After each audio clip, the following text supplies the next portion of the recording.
You see, question number 1.17. Here it is given careful measurement of the electric field at the surface of a black box indicate that the net outward flux through the surface of the box is 8 into 10 to the 3 Newton meter square per coulomb. What is the net charge inside the box? Number B, if the net outward flux through the surface of the box were 0, could you conclude that there were no charges inside the box? Why or why not? Here we can apply Gauss's theorem.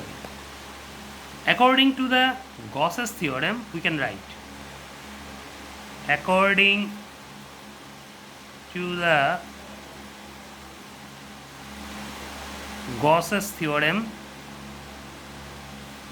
we can write that phi is equals to 1 by epsilon naught into q. So from this relation we can get q is equals to phi into epsilon naught, and here it is given phi is equals to 8 into 10 to the power 3 Newton meter square per coulomb, and we know epsilon naught is equals to 8.854 into 10 to the power minus 12. So it can be obtained after calculation 7.08 into 10 to the power minus 9 coulomb, or it can be written as 7.08 into 10 to the power minus 3 into 10 to the power minus 6 coulomb, and this can be written as 0.00708 microcoulomb. This is the value of the charge. This is the net charge inside the box.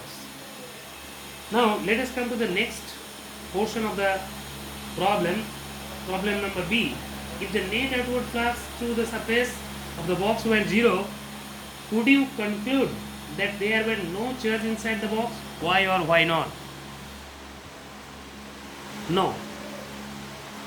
If the net flux is 0, then we can come into the conclusion that either the net charge inside the body is 0, or the body may have equal amount of positive or negative charges. This is the solution or answer of the problem 1.17b. You can write down. Now let us come to the next problem 1.18. Here it is given that a point charge plus 10 microcoulomb is at a distance 5 cm directly above the center of a square of side 10 cm as shown in the figure 1.34. What is the magnitude of the electric flux through the square? Hint is given. Think of the square as one face of a cube with age 10 cm. This is 10 cm and distance is 5 cm directly. It is given. So if we apply Gauss's theorem, then we can write that phi total flux is equals to 1 by epsilon naught into q, and we know a cube has 6 faces. So electric flux through one face of the cube, if we write electric flux through one face of the cube is phi, we can write therefore electric flux through one face of the cube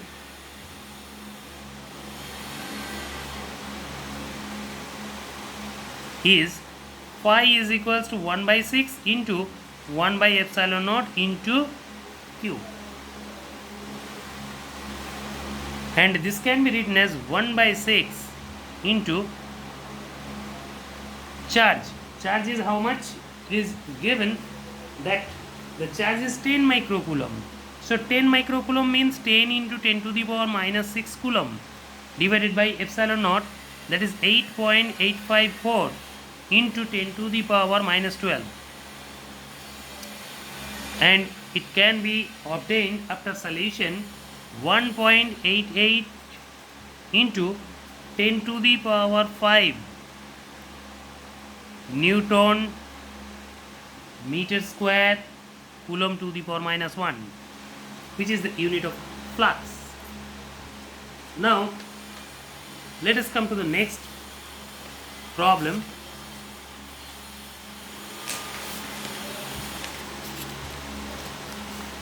Let us solve problem number 1.22. Here you see,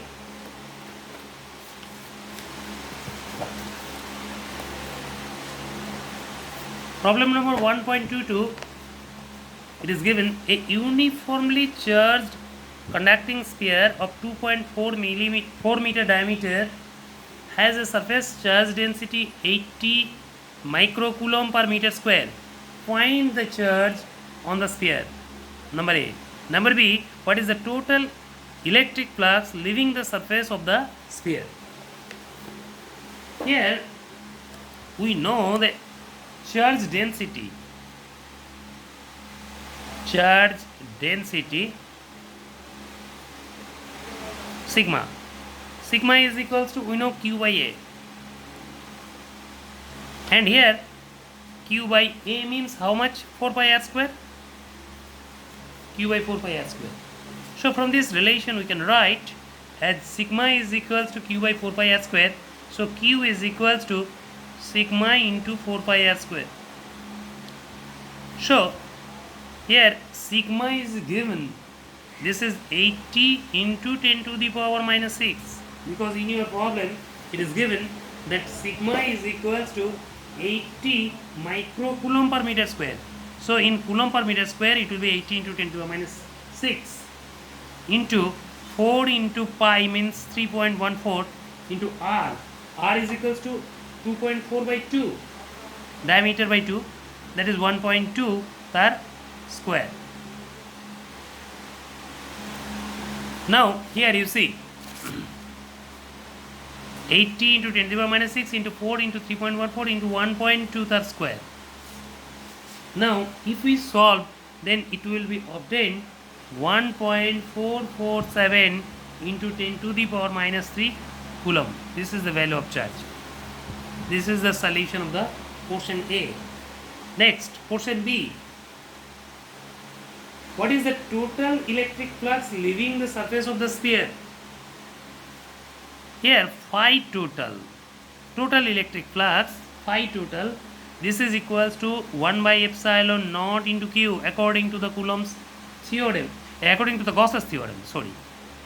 So from this relation of Gauss's theorem, phi total is equals to 1 by epsilon naught, that is 8.854 into 10 to the power minus 12 into Q. Q is 1.447 into 10 to the power minus 3, and this will be 1.63 into 10 to the power 8 Newton coulomb to the power minus 1 meter square. This is the value of phi total. In this manner we can get total flux. Let us finish for today. Okay, thank you.